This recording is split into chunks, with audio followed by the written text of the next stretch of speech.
From startups to industry giants, would you join me in welcoming on stage Nikhilesh Ponde, Head of Global Strategy, Travel Strategy for Facebook Inc., please. Nikhilesh.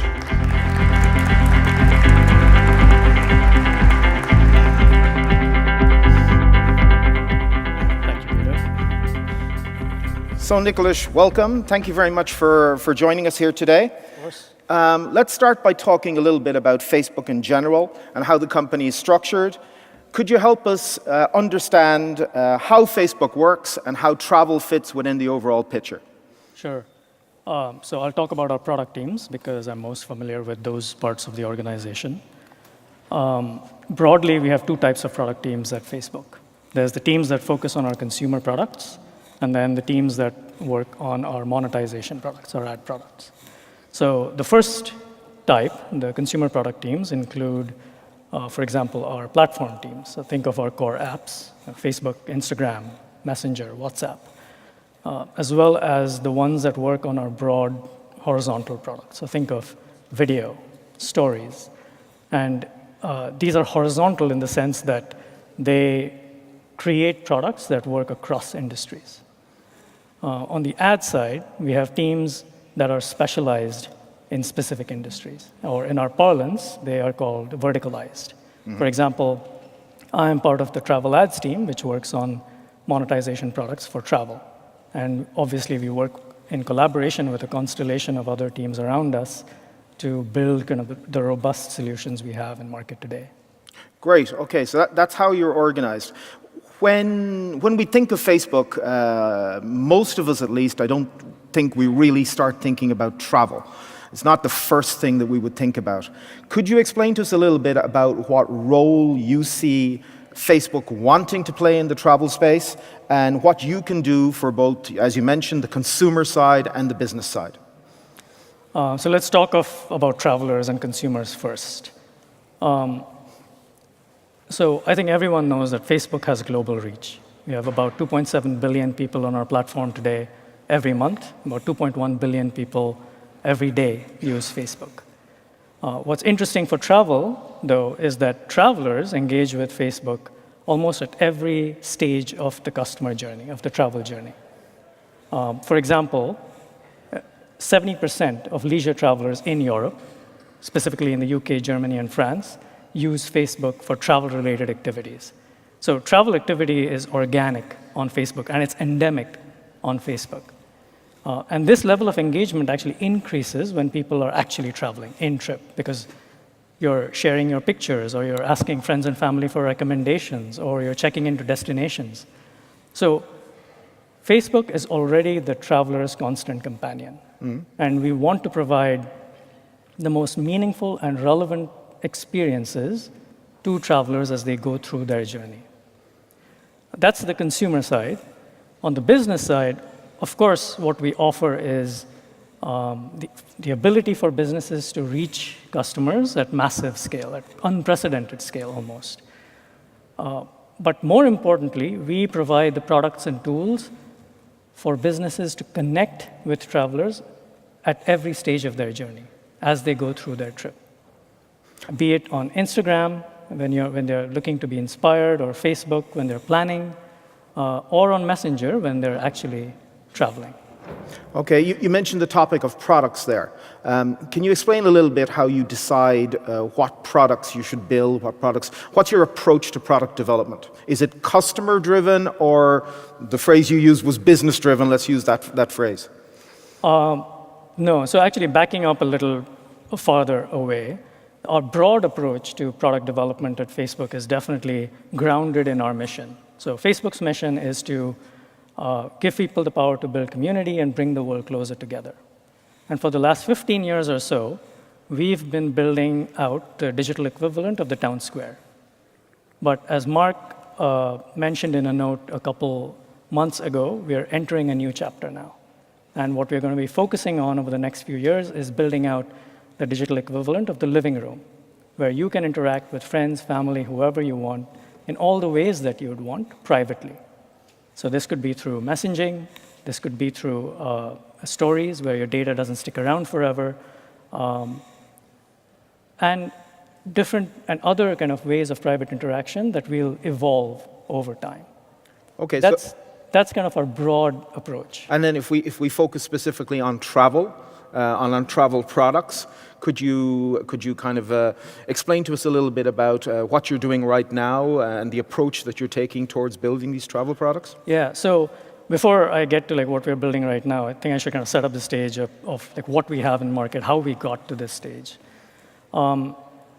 So the origin of the travel ads products that kind of we work on, or I work on, was that we saw a ton of organic travel activity happening on our platform. So we had a very strong indication that we had a huge opportunity in front of us to create or to address the needs of both consumers as well as businesses through ad solutions.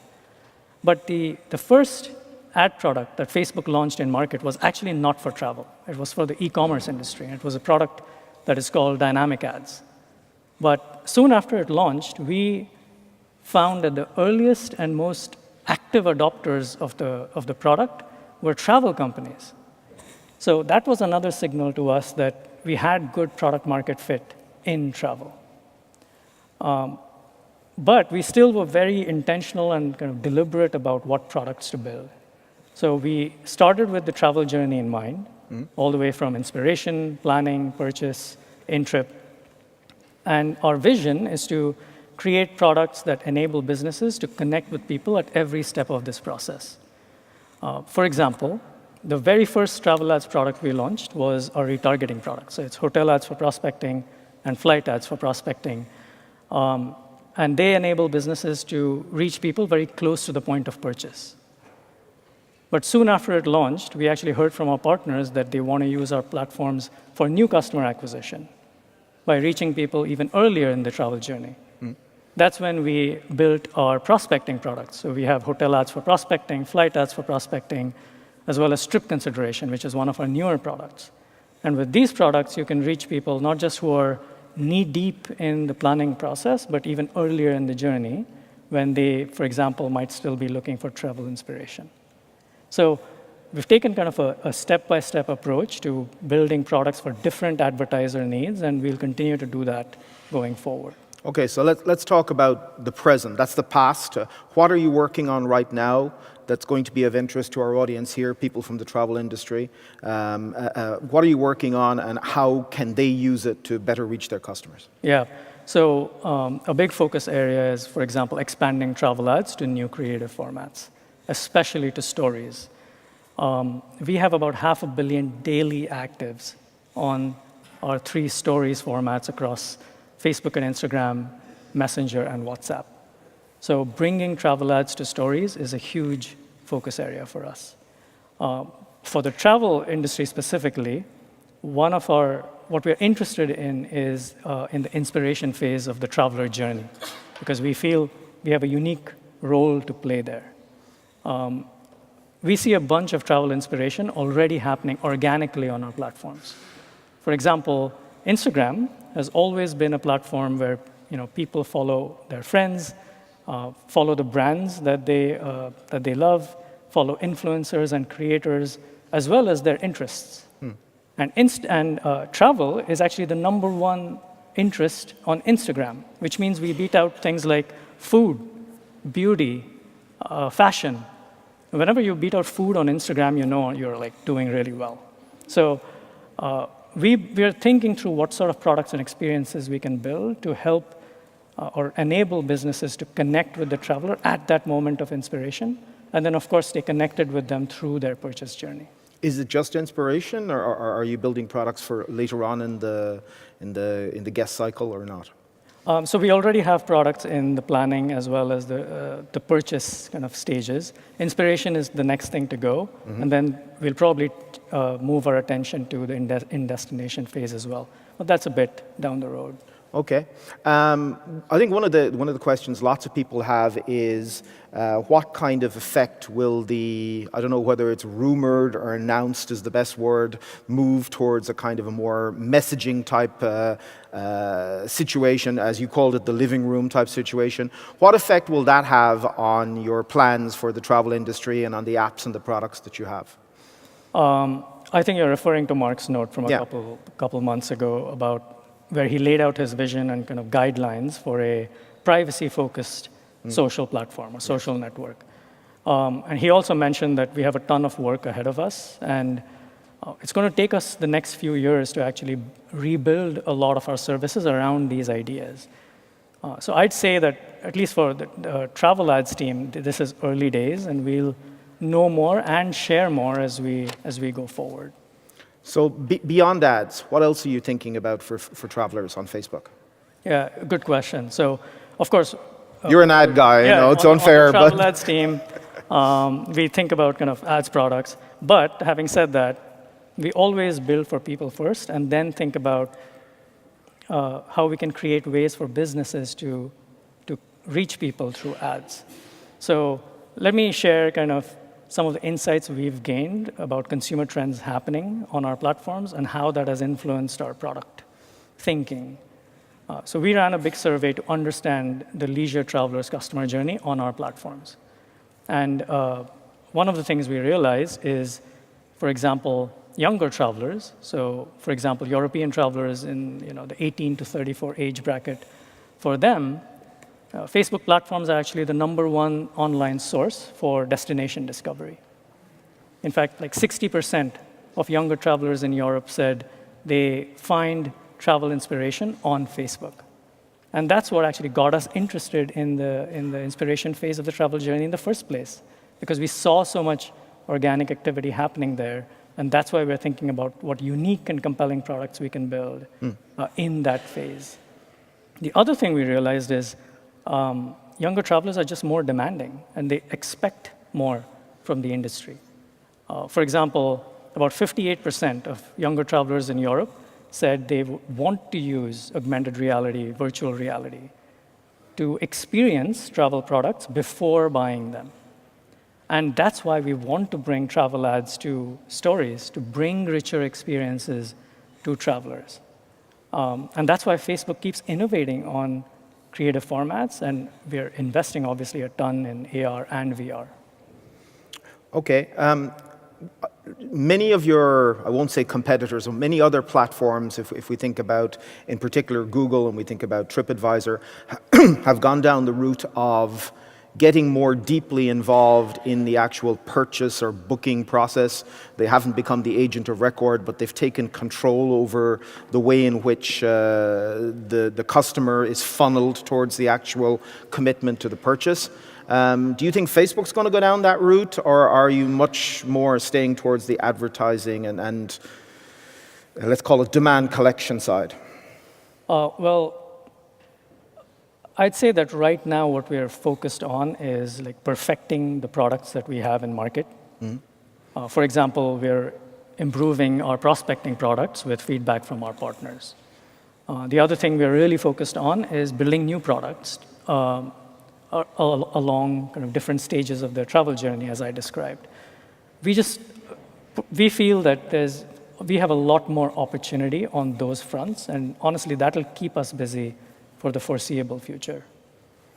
Okay.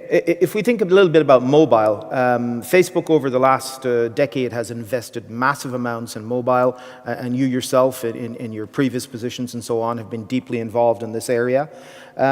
What lessons have you learned along the way about both mobile and apps, things that perhaps other people here who are starting their digital journey could learn from?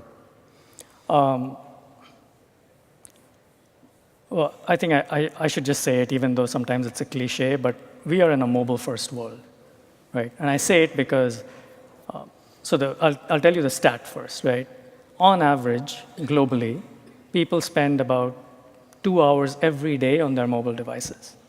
And that's a global average. So I'm sure it's a lot higher in certain countries and regions that may be more mobile-heavy. So having an app or a mobile site is just table stakes today. I think we all know that. But Facebook talks a lot about the zero-friction future. And what that means is people, consumers, now expect seamless, friction-free, curated experiences from every app that they open and every business that they interact with. just like they get from Facebook or Netflix or Spotify.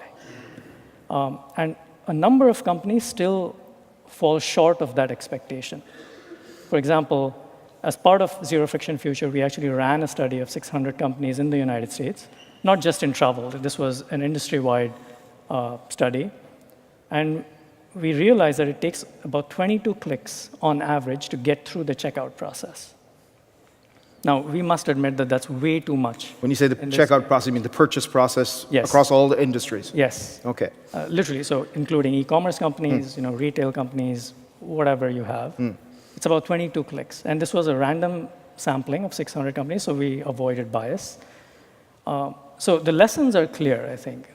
Businesses really need to overinvest in optimizing their experience for mobile platforms and removing friction from different points of the path to purchase. That's absolutely critical. I think the last learning is that, especially for Facebook, this is especially relevant, but I think every business needs to stay on top of consumer trends.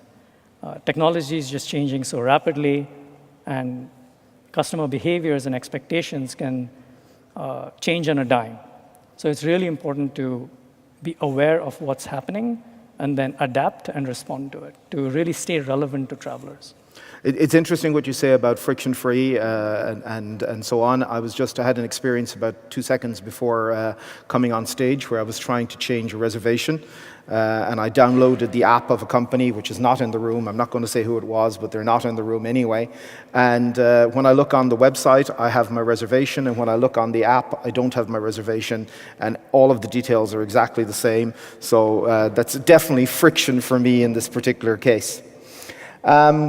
What other trends do you see happening either within Facebook or within e-commerce as a whole that you think might be of interest for the travel industry? Where are we going according to you and according to Facebook? Yeah. So this is my passion point, right? So I'm going to keep on going in this answer.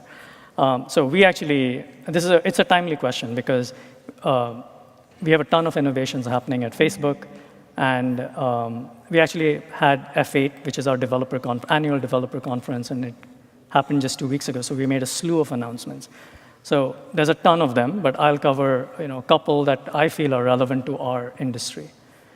The first one is virtual reality. I really think this has tremendous potential for our industry. And at F8 this year, we announced the general availability of our latest headsets. So it's the Oculus Quest and the Oculus Rift S. And they'll be available next week. It's May 21st. And the Quest is actually our first standalone, fully built-in or fully integrated VR headset, which means it doesn't have to be connected or tethered to a PC or a computer anymore. And what that means is we can enable 6 degrees of freedom. And what essentially that means is you can wear the headset and walk around, right, your room, as well as move your head around completely. And the virtual environment will actually move with you, adapt to your movement as you move around the physical space. And it's a transformative exercise because all of a sudden you're completely free to move in this virtual environment. Now, it's mainly gaming and entertainment companies that are really the first kind of adopters of this technology. And that's intuitive to a certain extent because they want to trial these fully immersive experiences for things like gaming trials or movie trailers. But as an industry, we have created a ton of rich and compelling content to help travelers make decisions. And I think VR is just another building block for that. So I hope that travel companies will start testing and learning on VR as well, because according to me, there's huge potential. You're enabling the hardware component of it. Are you enabling the content creation part of it as well? Are you helping companies in terms of providing platforms, facility, products, which will help them to actually create this content? So the Oculus is a hardware platform, and that's what we provide. And obviously, there's SDKs built on top to make it a platform where other developers can build. So it's an open platform, and everyone is welcome to develop on it. And why VR and not AR? Why not augmented reality? I wouldn't say why not augmented reality. I would say and augmented reality. Augmented reality is here today, right? A bunch of apps have augmented. Have you seen the IKEA app? Like, great example of applied AR. Facebook has a Spark AR platform that's been powering AR experiences for the last year and a half or so. And over the last 12 months, for example, we had almost 1 billion engagements with AR content on Facebook. So AR is here. VR is the future. Okay. Apart from VR, what else in the technological domain really excites you? What gets you? You talked about passion there. What else gets you going? I can keep going. So another announcement we made was that we are really leaning into conversational commerce. So as you know, person-to-business messaging is exploding on Messenger, on WhatsApp. At F8, we announced that we are going to be launching a product catalog within WhatsApp. And what this enables is any business will be able to quickly show their menu of products within WhatsApp. And a consumer or a customer will be able to see the products on offer during a chat thread with that business. And this is just another way of helping businesses manage commerce more easily on WhatsApp, because we see so much activity moving, commerce activity moving into messaging.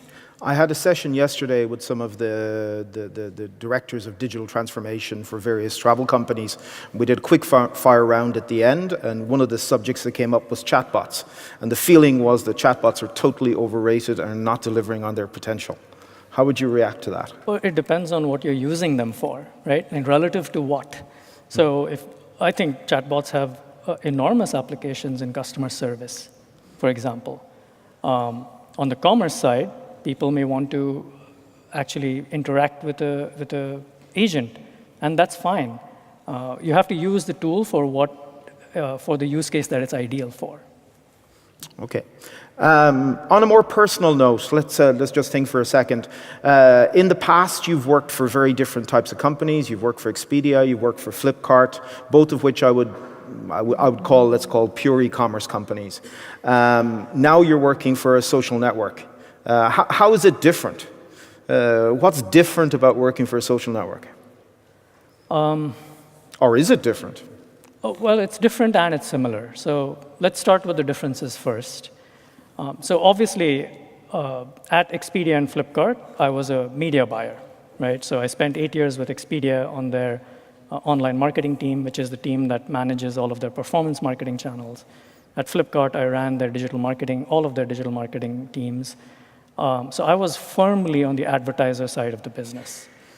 And making this transition to Facebook has been eye-opening, because now I get to move to the platform side, and I'm able to apply my experience.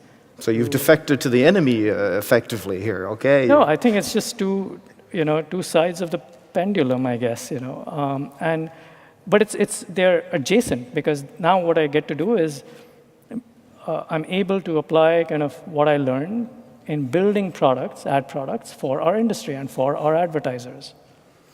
And it's been eye-opening in a way that I actually get to see how complex these products are, right? There are so many things you take for granted or you think are obvious when you're an advertiser, but when you move to this side, you realize there's just so much granularity, detail, nuance. Complexity behind it. When you're building these global products.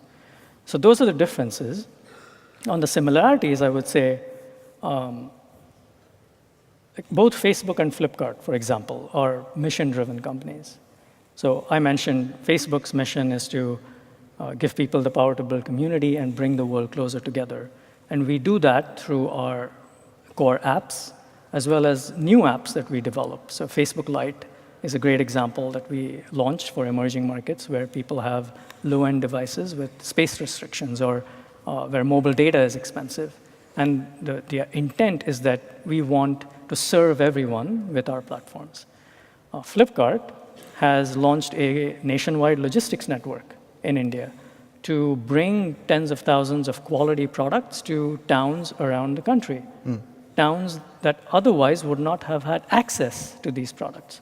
So if you think about it, if you step back and think about it, both companies are on a mission to bring 21st century products and services to everyone, including those who have been traditionally underserved. And I think that's truly special. And on that positive note, we're out of time. Join me in thanking Nikhilesh, please. Thank you.